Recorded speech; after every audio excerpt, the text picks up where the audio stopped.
How to fix communication with service process failed, tray cannot start. 1. Check then uninstall all third-party driver update applications. 2. Disabling DSA tray.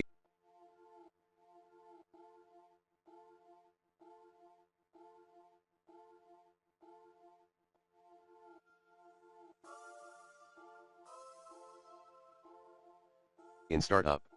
FYI, the DSA tray.exe process is also known as Intel driver and support assistant tray. 3. Uninstall then reinstall.